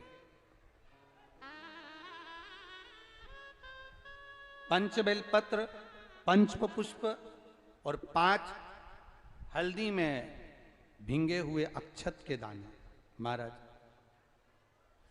एकांतेश्वर महादेव, एकांत में कोई शिवलिंग हो तो, और अगर एकांत में शिवलिंग ना मिले और कोई शिवरात्रि आपके मध्य में आ रही हो, महाराज हर महीने शिवरात्रि आती है और महीने की शिवरात्रि पड़ रही हो, और आपको एकांतेश्वर शिवलिंग भी नहीं मिल रहा, एकांत का कोई शिवलिंग नहीं मिल रहा, तो एकांत में कहीं जाकर एकांत के अंदर किसी मिट्टी का ही शिवलिंग का निर्माण कर कर ये 5 बेलपत्र, 5 श्वेत पुष्प, 5 हल्दी के चावल बाबा को अभिषेक पूजन करने के बाद धीरे धीरे समर्पित करें। क्रम क्या है? पहले हल्दी का चावल चढ़ेगा, फिर श्वेत पुष्प चढ़ेगा, उसके बाद में बेलपत्र चढ़ेगा। 5 एक साथ नहीं चढ़ेगा, हल्दी का चावल भी चढ़ेगा तो एक एक कर कर चढ़ेगा, और श्वेत पुष्प भी चढ़ेगा तो एक एक कर चढ़ेगा, और बेलपत्र भी चढ़ेगी तो एक एक कर चढ़ेगा। और जिससे हमें धन लेना है, जो लेकर चला गया, नहीं लाकर दे रहा, जो नहीं लाकर दे रहा, जिससे हमें धन लेना है, पैसा लेना, वो नहीं दे रहा, उसका स्मरण कर कर कितना है क्या है वो आप भावा से प्रार्थना करते। जब हल्दी का चावल चढ़ाएं तब आप श्वेत पुष्प समर्पित करें तब, और बेलपत्र समर्पित करें तब। या हमारे माथे पर कर्जा है वो चूके, उसके लिए भी आप बाबा से प्रार्थना करें। एक अक्षत, एक पुष्प, एक बेलपत्र अपने झोली में बांध कर लाएं। बाकी का अगर आप एकांतेश्वर महादेव पर कर रहे हैं तो वैसा की वैसे ही रहने दें, और अगर शिवलिंग बनाकर पूजन कर रहे हैं पार्थिव, तो उस शिवलिंग का थोड़ी देर बाद विसर्जन भी कर दें। अगर पार्थिव शिवलिंग बनाकर कर रहे हैं एकांत में, एकांतेश्वर महादेव का शिवलिंग का निर्माण कर रहे हैं, तो फिर उसका विसर्जन कर। और अगर कहीं एकांत में शिवलिंग पहले से है तो आपको विसर्जन करने की जरूरत नहीं, आप चढ़ाकर बड़े प्रेम से प्रार्थना कर वापस। एकांतेश्वर शिवलिंग एक ऐसा होता है जो हमको बहुत सुख का अनुभव कराता है, बहुत सुख।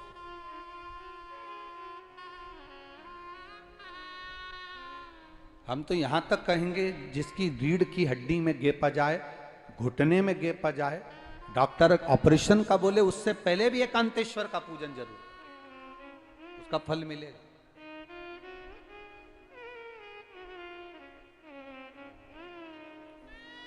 एकांतेश्वर महादेव सुख प्रदान करते हैं, आनंद देते हैं। बोले एकांतेश्वर महादेव की, वो सुख का अनुभव करा देते। रावण क्या करता था?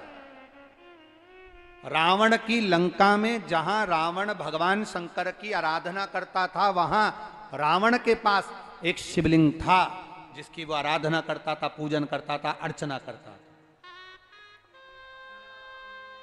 और लंकाधिपति रावण जब कहीं थोड़ा भी उसके मन में भाव उत्पन्न होता था कि मुझे ये चाहिए, मुझे ये सुख मिलना चाहिए, मुझे ये आनंद मिलना चाहिए, मुझे ये रसतत्व प्राप्त होना चाहिए, तब रावण समुद्र के तट पर चला जाता था, अकेला एकांत में कहीं चला जाता था। एकांत में, कोई गुफा में, कोई समुद्र तट पर कहीं एकांत में पहुंचकर भगवान शंकर के बालू के शिवलिंग का निर्माण कर पूजन करा करता।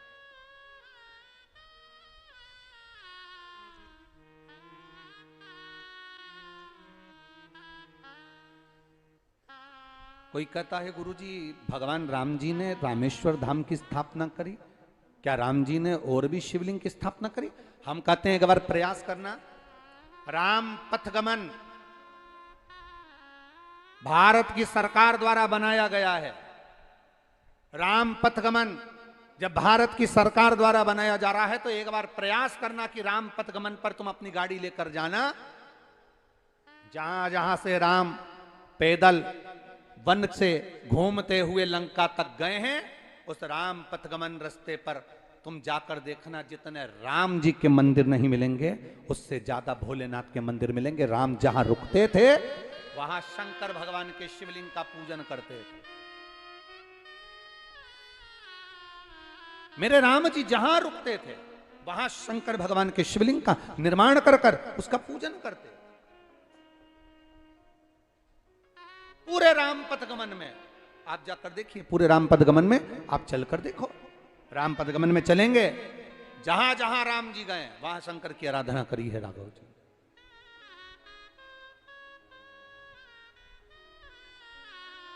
जब आप लोग कार्तिक के महीने की कथा 21 नवंबर से 25 नवंबर नासिक में 5 दिन की जब शिव महापुराण की कथा पंचवटी में आप सुने, भगवान राम की पवित्र भूमि पर, भगवान त्र्यंबकेश्वर महादेव की पवित्र भूमि पर जब नासिक में 21 नवंबर से 25 नवंबर तक इसी महीने में जब 5 दिन की शिव महापुराण की कथा नासिक में सुने, तब आप उसमें स्मरण करेंगे कि पंचवटी में, नासिक में, वन क्षेत्र में भगवान राम ने शंकर जी की कितनी जगह स्थापना करी, कितनी जगह राम एकांत में बैठते थे और भगवान शंकर की आराधना कर कर भगवान शिव की अर्चना में डूब जाते थे। मेरे भगवान कृष्ण जब जब मेरे भगवान कृष्ण के हृदय में लगता था कि क्या करूं, तब भगवान कृष्ण शिव की आराधना में डूब जाते थे।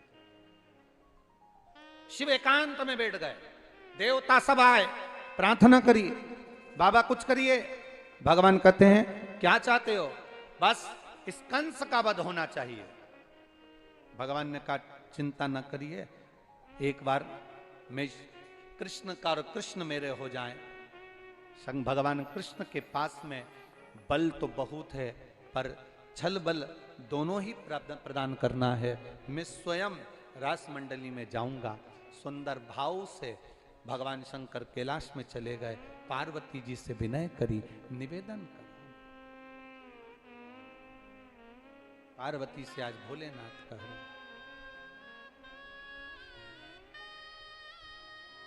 पार्वती से बोले अरे मैं भी चलूंगा तेरे साथ में। गोपेश्वर गोपी शिव महापुराण की कथा जो सुन रहे हो उसका आनंद देखिए। पार्वती से बोले मैं भी चलूंगा तेरे साथ में। जैसे ललिता जी ने शंकर भगवान को सखी का भाव दिया, थोड़ी देर के लिए आप भी सखी बन जाओ।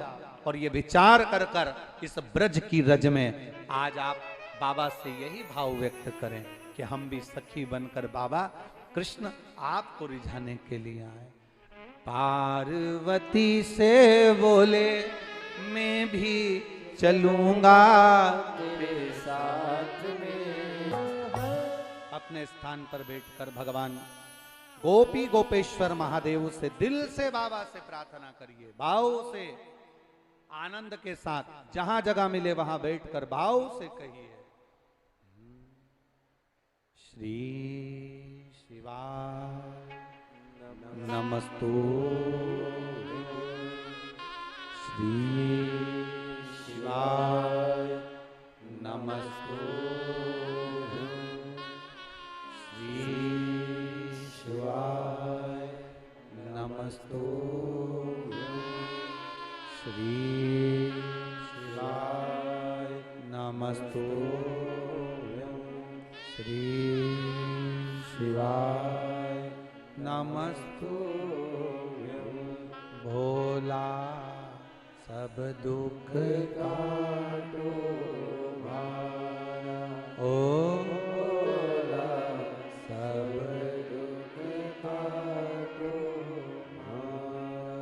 शिव शंकर जपो तेरी माला, भोले बाबा जपो तेरी माला, भोला सब दुख काटो मारा, ओ भोला सब दुख काटो मारा। वेश है मंगलकारी, वेश है मंगलकारी, शमशान वासी हमारा, शमशान वासी हमारा, ओ भोला सब दुख काटो मारा, ओ भोला सब दुख काटो मारा।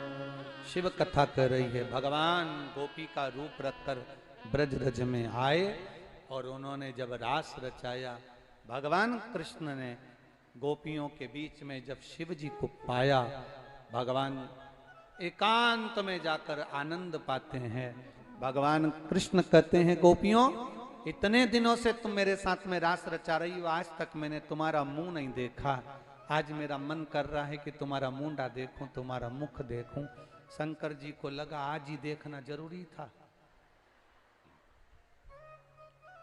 भगवान कृष्ण कहते हैं गोपियों लाइन से खड़े हो जाओ। शंकर जी भी लाइन से खड़े हो गए सबसे आखिरी में। भोलेनाथ ने सोचा आखिरी में खड़ा होऊंगा, जब दर्शन करते करते आएगा भगवान कृष्ण आएंगे मैं वहीं से खसक जाऊंगा।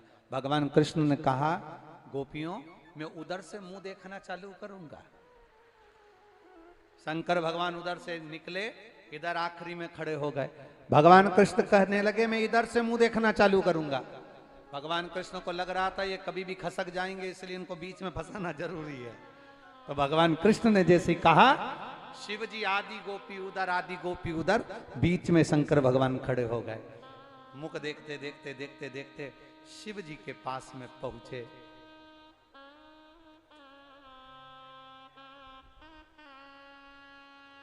घूंघट बड़ा सा था, सामने कृष्ण खड़े थे। शंकर को लगा देखेंगे तो वो पल्लू को और खींच लिए, घूंघट को और खींचे। खींचते खींचते जो साड़ी की पिन लगी थी जूड़े में वो खसक गई। बड़े सारी जटा अपने आप नीचे लटक गई। भगवान कृष्ण ने बाबा से पूछा अकेले आए हो? भगवान शंकर वापिस पल्लू सिर पे लेके बोले अकेली ही हूं। जो पल्लू लेकर बोले अकेले। भगवान कृष्ण ने कहा माता पार्वती को कहां छोड़िया है? इतने में ललिता जी पीछे से बोली पार्वती नहीं प्रमाण पत्र। पार्वती नहीं प्रमाण पत्र कहां छोड़े? शिव जी बोले मेरा नाम तो खुद गौरी है। भगवान कृष्ण बोले गौरी है कि गोपी है हमें क्या करना? नई नई दिख रही हो, हमारा मन है कि हम तुम्हारे साथ में रात भर रास रचाएं। शंकर भगवान मन में सोचे हो गया कल्याण। और खसक गई है सिर से साड़ी और मुस्काए गिरधारी साड़ी खसक गई। रात भर भगवान शिव और कृष्ण का रास हुआ। आखिरी में ब्रह्म मुहूर्त में शंकर भगवान से कृष्ण भगवान ने कहा आज्ञा करिए आपके आने का कारण क्या है? शंकर जी कहते हैं इस कंस का संहार होना चाहिए। कृष्ण कहते हैं उसको मारने के लिए ही तो मेरा जन्म हुआ है, उसको मारने के लिए ही तो मेरा जन्म हुआ है। बस जिस समय में आपको याद करूं भोलेनाथ, उस समय आप मेरे सामने होना तो मैं इस कंस को पछाड़ दूंगा। भगवान शिव कहते हैं हे कन्हैया आप कभी ये ना सोचें कि आप अकेले, जब आप कौरव और पांडवों का युद्ध भी कराएंगे, जब कौरव और पांडवों का युद्ध भी कराएंगे तब मैं आपके साथ में हूं। पांडव को आप आज्ञा देंगे मेरी आराधना का, तभी भी मैं उनका साथ दूंगा, आप चिंता ना करें। भगवान ने लीला रच दी। कृष्ण भगवान ने कहा सुनो भोलेनाथ आप गोपी का रूप रखकर ब्रजरज में आए हो, आज से आपका नाम गोपेश्वर महादेव होगा। बोल गोपेश्वर महादेव की। ब्रज रज की जितनी गोपियां हैं, जितने पुरुष हैं, जितने संत हैं, जितने साधु हैं, महात्मा हैं, अगर संसार में ब्रज रज में आने वाला आपका दर्शन नहीं करेगा तो उससे गोपी का भाव नहीं आएगा, और गोपी का भाव नहीं आएगा तो मेरा भी दर्शन नहीं हो पाएगा। वो आपका दर्शन कर कर मुझे प्राप्त। शिव गोपेश्वर बनकर बैठे।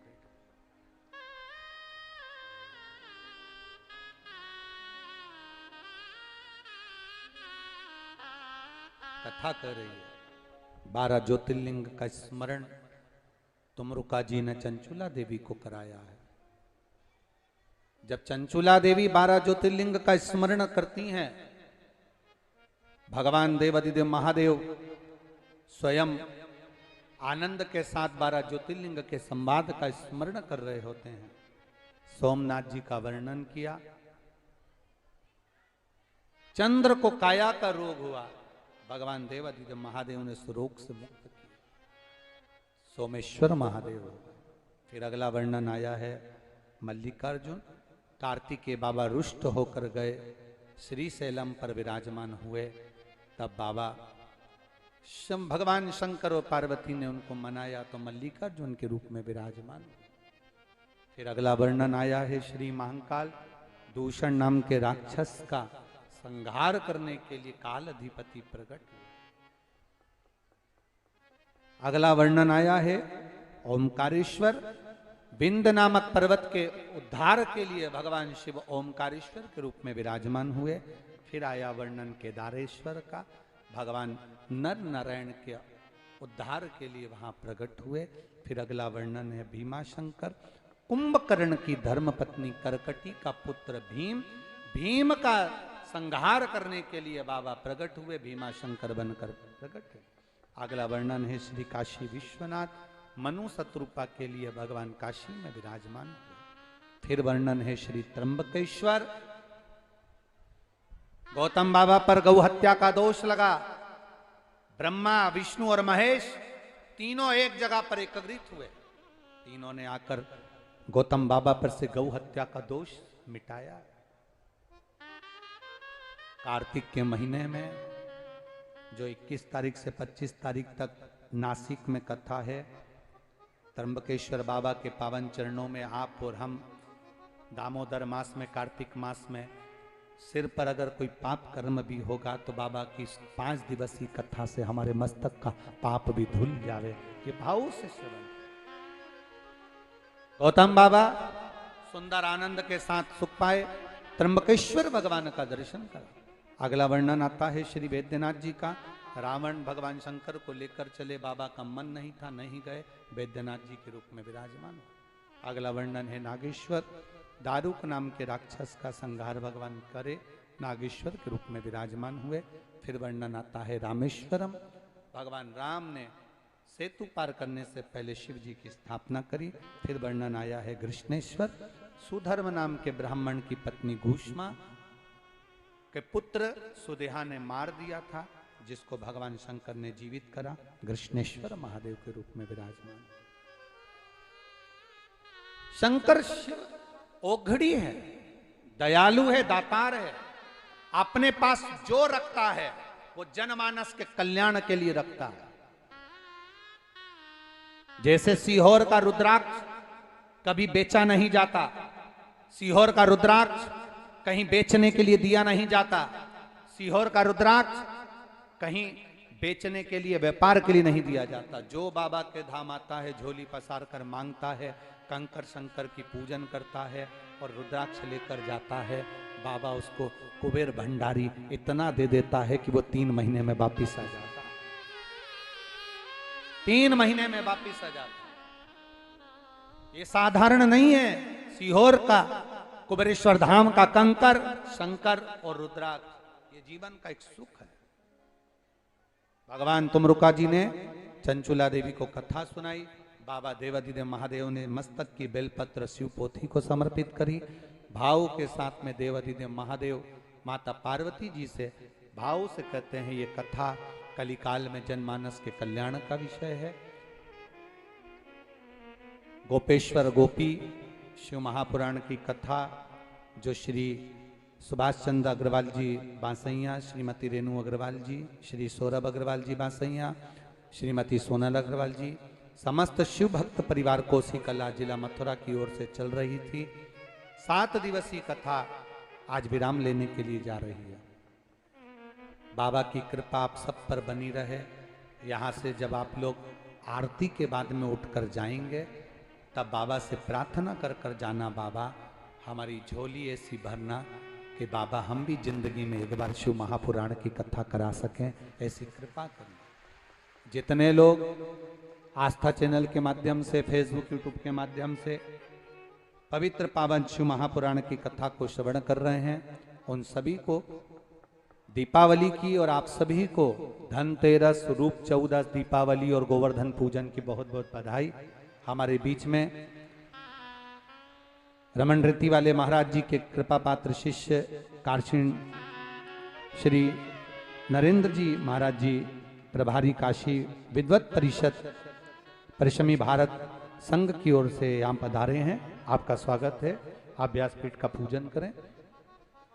और बाबा से आनंद के साथ में आमंत्रित कर रहा हूं श्री सुभाष चंद्र जी अग्रवाल जी को, जो आभार व्यक्त करेंगे।